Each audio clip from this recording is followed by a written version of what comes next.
오늘 본문 8절을 보면 주께서 한 포도나무를 애굽에서 가져다가 민족들을 쫓아내시고 그것을 심으셨나이다 말씀합니다. 본문에 언급된 포도나무는 이스라엘을 가리킵니다. 성경에는 포도나무라는 단어가 자주 나오는데 주로 이 단어는 이스라엘을 상징할 때 자주 사용됩니다. 또한 포도나무는 쉼과 평화를 의미하는 말로도 쓰입니다. 어느 과일 열매가 다 그러하듯이 포도나무의 존재 목적이 있다면 그것은 한마디로 말해서 열매를 맺는 것입니다.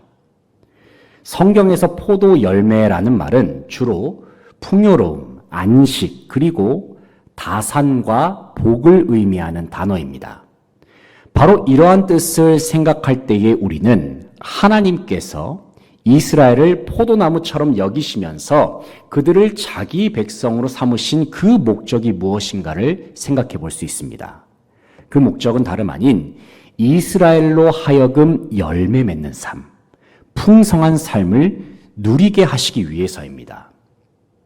본문 8절 9절을 보면 포도나무인 이스라엘을 심으시고 가꾸시는 하나님에 관해서 말씀해 주고 있습니다. 이 시간 본문 8절 9절 말씀을 함께 읽겠습니다. 8절 9절 말씀 시작. 주께서 한 포도나무를 애굽에서 가져다가 민족들을 쫓아내시고 그것을 심으셨나이다. 주께서 그 앞서 가꾸셨으므로 그 뿌리가 깊이 박혀서 땅에 가득하며. 아멘. 8절을 보면은 한 포도나무를 애굽에서 가져다가 민족들을 쫓아내시고 그것을 심으신 분이 누구라고 말씀하고 있습니까? 주어가 누구라고 나오죠? 주께서라고 나오죠. 주께서. 8절, 지금 9절이 나오고 있는데 8절을 보시면 주께서라고 나옵니다. 누가 포도나무를 애굽에서 가져다가 심으셨는가? 주께서. 이어지는 9절 말씀도 보시면은 주께서 그 앞서 가꾸셨으므로 그 뿌리가 깊이 박혀서 땅에 가득하여라고 말씀하고 있죠. 포도나무를 가꾸신 분이 누구신가? 바로 주께서입니다. 주께서. 이처럼 본문에서 하나님은 포도나무를 심으시고 가꾸시는 포도원 주인으로 묘사됩니다. 어떤 과일 나무이든 간에 사람에게 관리받은 나무와 그냥 야생에 심겨진 과일 나무는 분명한 차이가 있습니다. 열매의 크기, 열매 맺히는 숫자, 열매의 질감에서도 많은 차이가 납니다. 바로 이런 점을 생각할 때에 열매 맺는 나무는 농부의 세심한 손길이 닿을 때에 더 좋은 열매, 더 풍성한 열매를 맺을 수 있습니다. 과일나무의 열매가 잘 맺게 하기 위해서는 농부는 여러 가지 일들을 합니다. 영양분을 주기 위해서 거름도 주고요, 물도 줍니다. 햇빛이 잘 받을 수 있도록 많이 신경을 쓰죠. 또 벌레가 나무를 상하게 하지 않도록 잘 보살핍니다. 또 때로는 가지치기를 통해서 나무가 필요한 곳에 영양분이 잘 공급받을 수 있도록 하기도 합니다. 바로 이러한 농부의 세심한 관리를 거치게 되면 대부분의 과일나무는 열매가 잘 맺히는 조건을 갖출 수 있습니다. 성경에서 포도나무로 비유되는 이스라엘도 마찬가지입니다.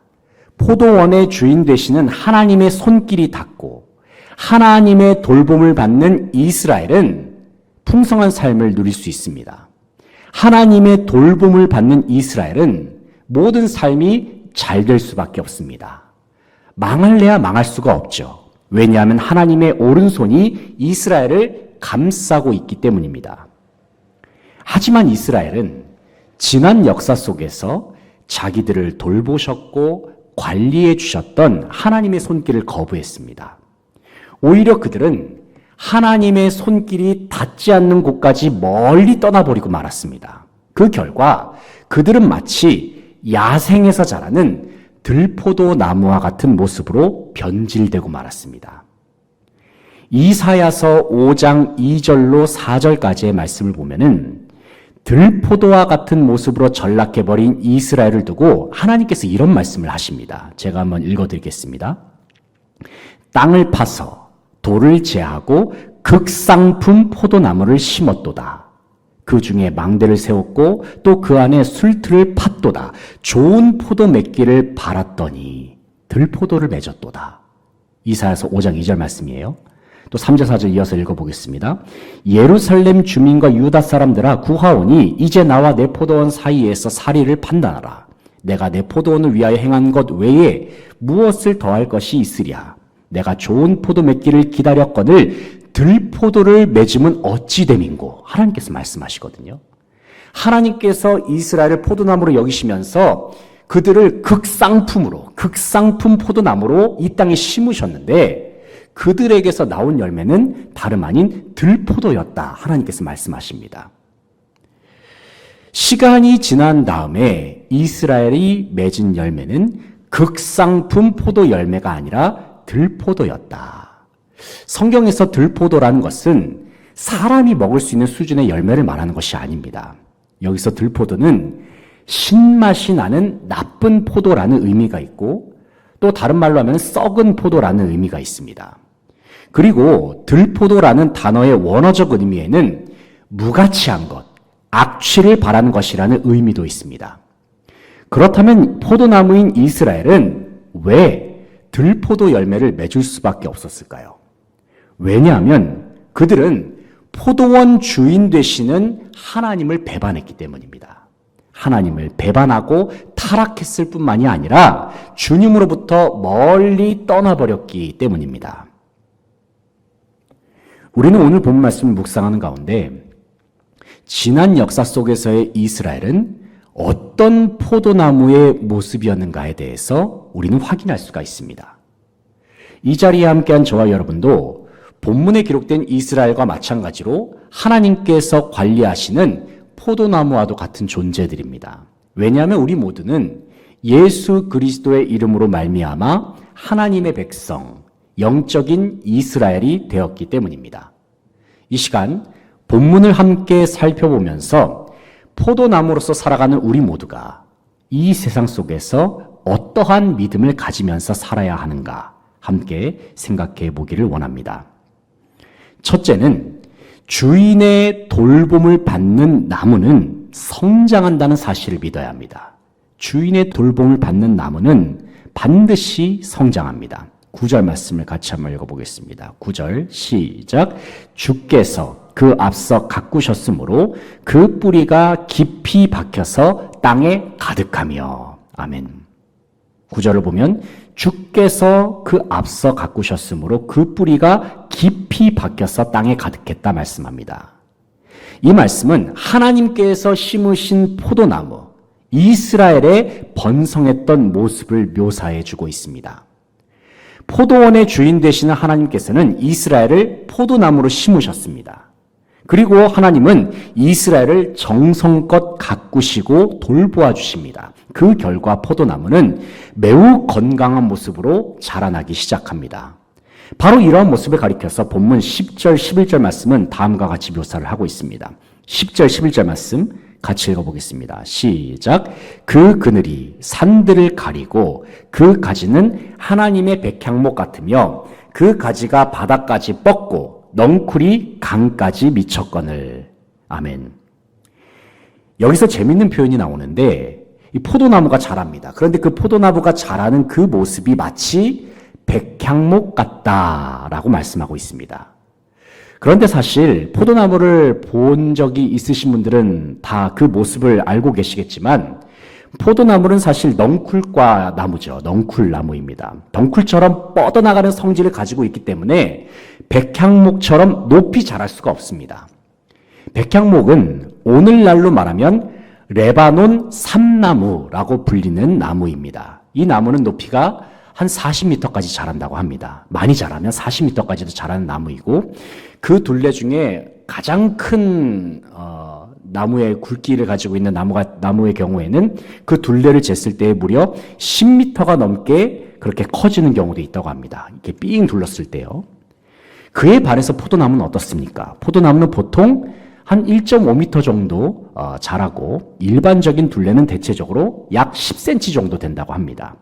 물론 최근에는 우리나라의 어느 농가에서 어떤 농부가 포도나무를 길렀는데 그 둘레를 50cm까지 그렇게 정성껏 어떤 농가의 농부가 길렀다는 뉴스도 본 적은 있습니다. 하지만 어쨌든 제가 말씀드리고 싶은 것은 포도나무는 절대로 백향목과 같이 자랄 수는 없다는 것입니다.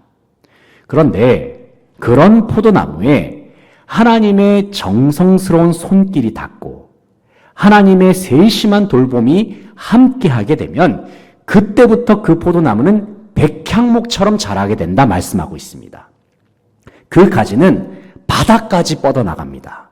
그 넝쿨은 강까지 미치게 될 것을 주님께서 말씀하십니다.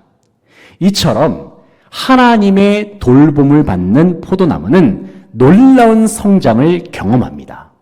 그 옛날 이스라엘이 승리를 경험하고 큰 영광을 누릴 수 있었던 그 이유가 무엇입니까? 왜냐하면 하나님께서 세밀하고도 정성스러운 손길로 이스라엘을 친히 돌보아 주셨기 때문입니다. 사랑하는 성도 여러분, 하나님께서는 자기 백성을 돌보시는 분이십니다. 우리를 돌보시는 하나님의 손길이 우리의 삶에 임할 때에 우리의 삶은 놀라운 성장을 경험케 될 줄로 믿습니다. 둘째는 주인이 없는 포도나무는 위태롭다는 사실을 믿어야 합니다. 주인이 없는 포도나무는 위태롭습니다. 본문 12절, 13절 말씀을 함께 읽겠습니다. 시작. 주께서 어찌하여 그 담을 허시사 길을 지나가는 모든 이들이 그것을 따게 하셨나이까? 숲속의 멧돼지들이 상해하며 들짐승들이 먹나이다. 아멘. 12절 말씀을 보면 주께서 어찌하여 그 담을 허시사 길을 지나가는 모든 이들이 그것을 따게 하셨나이까 말씀합니다. 여기서 12절 상반절에 나오는 담이라고 하는 것, 담이라고 하는 것은 하나님께서 포도나무를 보호하시고 돌보아 주신 것을 상징하는 것입니다. 본문 12절에서는 주께서 어찌하여 그 담을 허시사 말씀하고 있죠. 주님께서 그 담을 허셨다 말씀하고 있지만 사실 담이 허물어진 근본적인 이유는 하나님 때문이 아니라 바로 이스라엘의 죄악 때문이었습니다. 하나님은 언제나 이스라엘을 돌보시는 포도원직이셨습니다. 주님은 세심한 손길로 포도원을 돌보셨고 가꾸셨습니다. 하지만 언제부턴가 이스라엘은 자기들을 가꾸시는 하나님의 손길을 거부했습니다. 아니 어쩌면 그들은 하나님의 백성으로 선택되었던 그날부터 하나님을 거부했을지도 모릅니다. 그들은 하나님께 불순종했습니다. 하나님을 반역했습니다. 그리고 그들은 하나님으로부터 멀리 떠났습니다. 지난주에 우리는 시편 80편 말씀이 멸망당한 북이스라엘 공동체가 하나님께 부르짖는 내용을 담고 있다고 말씀을 드린 바가 있습니다. 원래 북이스라엘이라고 하는 나라는 하나님께서 선택하신 포도나무 이스라엘에 속한 나라였습니다. 솔로몬의 아들 르호보암이 이스라엘의 왕이었을 때에 이때의 나라는 두 개로 갈라지게 되죠. 그리하여 북쪽에는 여로보암이 다스리는 북이스라엘, 그리고 남쪽에는 르호보암이 다스리는 남유다가 세워집니다. 그런데 문제는 북이스라엘이라는 나라가 시작된 그 시기부터 그들은 베델과 단 지역에 금송아지 우상을 만들어서 세웠다는 것입니다. 그리고 여로보암은 북이스라엘 백성들에게 저 금송아지가 하나님이니까 저 금송아지를 하나님처럼 여기면서 섬기면 된다. 그렇게 부추기기까지 했습니다. 결국 북이스라엘은 나라가 멸망당할 때까지 금송아지를 섬기는 죄악에 대해서 회개하지 않습니다. 금송아지를 치우지 않았어요.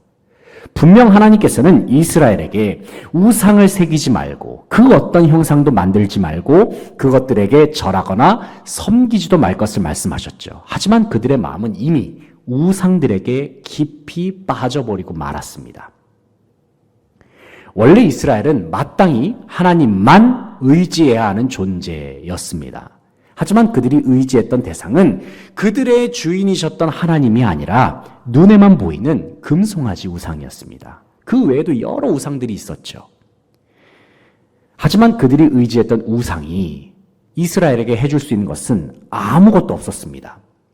왜냐하면 우상은 포도나무를 돌볼 수 있는 능력 자체가 없기 때문입니다. 우상은 포도나무를 자라게 할 수 없습니다.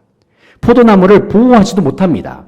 그러니 결국 포도나무를 보호하고 있던 모든 담들은 속절없이 무너질 수밖에 없었습니다. 사랑하는 성도 여러분, 본문에서 묘사하는 장면이 우리에게 주는 의미가 무엇일까요?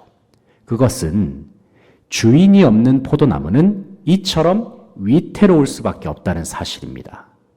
아무런 관리와 돌봄도 받지 못하는 포도나무는 결국에는 방치가 되고 말았습니다. 그리고 멧돼지나 들짐승들에게 잡아먹히고 맙니다. 본문 13절 말씀 보시면 숲속의 멧돼지들이 상해하며 들짐승들이 먹나이다 말씀하죠. 여기서 멧돼지와 들짐승들은 이스라엘의 주변에 있던 이방 나라들을 의미합니다. 실제로 하나님을 떠나버린 북이스라엘은 아수르를 비롯한 이방 나라에 의해서 멸망을 당하고 말았습니다. 그리고 북이스라엘에 살던 사람들은 여러 지역으로 강제로 흩어지게 되는 비극을 경험하고 말았습니다. 사랑하는 성도 여러분, 우리는 다시 한번 이 사실을 분명히 기억해야 합니다. 주인이 없는 포도나무는 위태롭습니다. 주인의 손길이 닿지 않는 포도나무는 방치될 수밖에 없으며 여러 가지 위험한 순간을 만날 수밖에 없습니다. 바로 이 사실을 기억하면서 날마다 우리의 주인 되시는 하나님의 은혜를 구하고 주님의 보호와 돌보심을 의지하는 모든 성도들 되시기를 소망합니다. 마지막으로 포도나무는 반드시 주인의 돌봄과 관리가 필요함을 믿어야 합니다. 주인의 돌봄과 관리가 반드시 필요합니다. 14절, 15절, 그리고 19절, 세 절을 같이 한번 읽어볼 텐데요. 먼저 14절, 15절을 같이 한번 읽어보겠습니다. 14, 15절 시작. 만군의 하나님이여 구하옵나니 돌아오소서. 하늘에서 굽어보시고 이 포도나무를 돌보소서. 주의 오른손으로 심으신 줄기요 주를 위하여 힘있게 하신 가지니이다. 아멘. 19절 말씀도 함께 읽어보겠습니다. 19절 시작. 만군의 하나님 여호와여 우리를 돌이켜주시고 주의 얼굴의 광채를 우리에게 비추소서. 우리가 구원을 얻으리이다. 아멘. 방금 읽은 말씀에서 시편 기자는 하나님을 가리켜서 뭐라고 부릅니까? 만군의 하나님이여 라고 부르고 있죠. 만군의 하나님이여, 19절에는 만군의 하나님 여호와여 이렇게 말씀하고 있습니다. 만군의 하나님이여, 이 말씀은 하나님이 이스라엘의 용사가 되신다는 고백이고 하나님이 이스라엘의 대장이 되신다는 고백입니다. 그렇다면 시편 기자가 만군의 하나님께 간절한 마음으로 부르짖는 그 이유가 무엇입니까? 왜냐하면 하나님께서 가꾸시는 포도나무인 이스라엘이 대적들로 말미암아서 불타버리고 배임을 당하고 짓밟혔기 때문입니다. 16절 말씀 보시면 시편 기자가 이렇게 말씀하고 있죠. 그것이 불타고 배임을 당하며 주의 면책으로 말미암아 멸망하오니 말씀합니다. 앞서 이스라엘은 자기들을 가리켜서 하나님께서 심고 가꾸시는 포도나무라고 강조했습니다. 그러면서 그들은 하나님께 기도할 때 이렇게 호소합니다. 하나님 큰일 났습니다. 하나님께서 심으신 포도나무가 불타버리고 말았습니다. 주님께서 정성스럽게 가꾸신 포도나무가 침입자들로 말미암아서 배임을 당하고 말았습니다.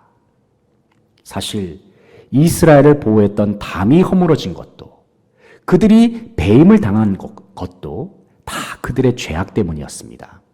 하지만 그럼에도 불구하고 이스라엘은 하나님 앞에 구원을 요청하고 있고 또 간절한 마음으로 도움을 구하고 있습니다. 이것이 가능한 이유가 무엇일까요? 왜냐하면 이스라엘은 하나님이 어떤 분이신지를 잘 알고 있었기 때문입니다. 하나님의 은혜가 어떠한지, 주님께서 베풀어 주시는 긍휼이 어떠한지 그들은 잘 알고 있었기 때문입니다. 본문 17절, 18절 말씀 같이 한번 읽어보겠습니다. 17절, 18절 시작.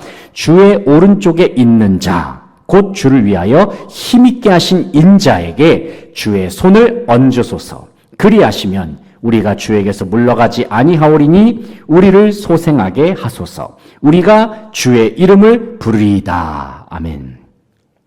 17절로 보면 주의 오른쪽에 있는 자, 곧 주를 위하여 힘있게 하신 인자에게 주의 손을 얹으소서 말씀합니다. 또 18절 하반절을 보면 우리를 소생하게 하소서 말씀하고 있죠. 여기서 시편 기자는 하나님을 가리켜서 나에게 손을 얹어주시는 분, 나를 소생케 하시는 분이라고 고백합니다. 성경에서 손은 권능, 능력을 의미합니다. 이런 의미를 생각할 때 이스라엘은 고통 가운데에서 하나님의 능력과 하나님의 권능을 구하고 있습니다. 왜냐하면 하나님의 권능의 손이 있어야만 그들은 살 수가 있고 모든 삶이 회복되며 소생케 된 것을 경험할 수 있기 때문입니다. 생각해보면 지금까지 우리가 여기까지 지내올 수 있었던 것은 우리를 지켜주시고 돌보아 주시는 보이지 않는 하나님의 손, 하나님의 능력과 권능이 우리와 함께 계셨기 때문이라는 사실을 기억해 봅니다. 매일의 삶 속에 우리에게 한없는 은혜와 긍휼을 베푸시는 주님의 놀라운 사랑이 언제나 우리와 함께 있기 때문에 그래도 우리는 힘든 상황 속에서도 다시 일어서서 앞으로 나아갈 수 있는 줄로 믿습니다. 사랑하는 성도 여러분, 우리는 포도나무와 같은 존재들입니다. 포도나무는 반드시 주인의 돌봄과 관리가 있어야만 건강하고 안전하게 성장할 수 있습니다.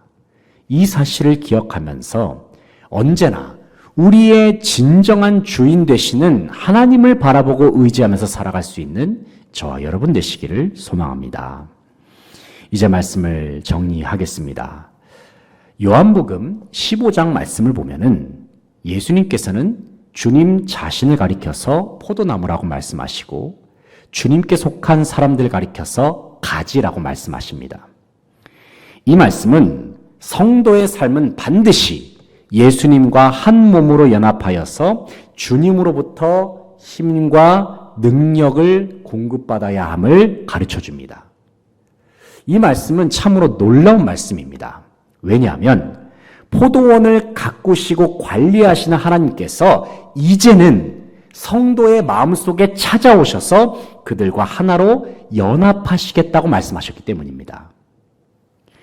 구약의 하나님은 오늘날의 하나님과 비교했을 때에는 조금 거리가 있는 위치에서 이스라엘을 관리하셨고 돌보셨습니다. 하지만 예수님께서 이 땅에 오시고 성령님께서 우리의 마음에 찾아오신 그 이후부터는 포도원 지기이신 하나님께서 아예 우리의 삶 속에, 우리의 마음 속에 들어오셨습니다. 그리고 우리와 영원토록 함께 하시면서 우리로 하여금 열매 맺는 삶을 살 수 있도록 모든 것을 주시겠다, 모든 것을 공급하시겠다 약속하셨습니다. 사랑하는 성도 여러분, 열매 맺는 포도나무가 되기를 원하십니까? 그렇다면 참 포도나무가 되시는 예수님께 붙어 계시기 바랍니다. 주님께 붙어 있을 때 우리는 진정 성장할 수 있습니다. 열매 맺을 수 있습니다. 반대로 주님께 붙어 있지 않으면 우리의 삶은 쉽게 흔들릴 수밖에 없고 아무런 결실도 맺을 수 없습니다. 주님은 우리가 열매를 맺을 수 있도록 우리를 가꾸시고 돌보시는 분이십니다. 또 주님은 우리가 열매를 맺을 수 있도록 모든 것을 공급하시는 분이십니다. 우리의 삶 속에 열매를 허락하시는 주님을 날마다 바라보고 의지하는 저와 여러분 되시기를 소망합니다. 그래서 주님께서 허락하신 풍성한 삶을 다 함께 누림으로 인하여 주님께 큰 영광을 돌려드리는 모든 수지강성의 성도들 다 되시기를 간절히 바라고 소망합니다. 함께 기도하시겠습니다.